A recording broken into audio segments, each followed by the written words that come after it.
Hi everybody, welcome back to Once Upon a Tiny Farm. My name's Drew. In today's video, I want to do a quick video talking about 3 different things that I'm doing to prepare my soil right now for success coming in the next spring and fall. So stick around. So for me, what's very important to me is to not leave the soil bare.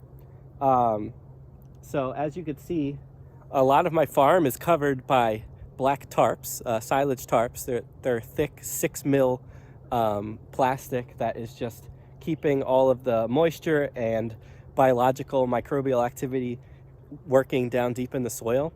And I really like that. The tarps do a great job warming up the soil. So early in the spring, when it's still a little bit cool underneath the tarp, at least when the sun's shining, it's going to warm up the soil a little bit faster. So it might get you planting and in the ground a little bit faster had you not had anything covered on the ground. So I like that for that reason. Also, during the off season, when you get a lot of wind and stuff blowing all around, if you have that black silage tarp down, you're preventing weed seeds from blowing into your beds. And that's really important. And I really struggled with weeds this past growing season. And just having those tarps down when you're not growing, it just kind of puts a pause on everything. So nothing is going to be being spread onto your beds and start sprouting when you want to be growing different crops. So I really like that about the silage tarps, and I highly recommend covering your soil with something like that. The second thing I like to do to prepare my soil is feed it something. The soil just left bare and exposed to the sun, it kind of just cooks the soil, at least the top layer of the soil. And at some point you need to feed your soil some kind of life to keep it alive and keep the worms and microbes and all that stuff happy deep below. That's how you're going to get really good crops. So what I am doing is using my chickens right here in this tractor. I just had them work up and down all of these rows in the middle here. Actually, this whole side of the farm.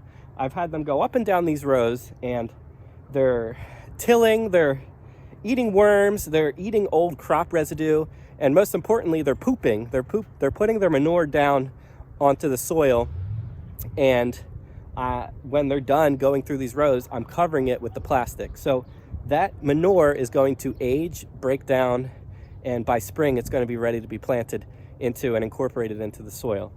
The chicken manure is a hot manure, so it's not something that you want to put directly onto a row, like right as you're planting something, because it's very hot and it might burn. It's too much nitrogen, and it could be bad for things like lettuce and things like carrots. Might make things bolt a little bit faster. So the manure, you want it aged. You want it to sit in the ground a while and break down, and that's how you're going to get the most nutrients for your plants. If you don't have chickens, maybe there's a farm nearby where you could get some aged manure, either cow manure or chicken manure, something like that. That's another great option that you could add to your soil during the winter and just let it sit and break down, and then cover it with the silage tarp like I mentioned, or just cardboard if you just don't want to spend the money on the plastic, because it can be kind of expensive. Other things that you could do, one thing that I really like is worm castings. Worm castings are great. You could buy them at Tractor Supply, or you can make them yourself. And worm castings is basically worm poop. There's a lot of good biology in the worm poop. It's great for your soil, and I highly recommend spreading some of that onto the soil if you don't have access to things like chicken manure. Oh, sorry, buddy. So that's another thing that you could do, and then cover it with the tarp. Another thing you could do is just layer some fresh compost right on top of your rows, and just add some new biology to your soil as well. So that's another good option, to add something to the soil. Even though it's winter and you're not planting anything, it's good to put some fresh compost on top of your soil. So the last thing that you might want to consider doing is cover cropping. And it's not something that I do a lot of. In fact, the only reason I left these crops in the ground is because I actually ran out of, I expanded my farm and I don't have enough plastic to cover these rows here.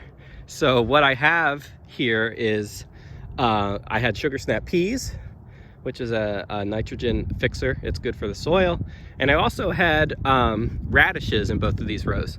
So those things I just left in the ground that is feeding the soil just as well as covering it or feeding it any kind of compost or vermicompost, the worm castings. So I am just leaving these rows with the crops in there. And this is a great way to build soil over the long run.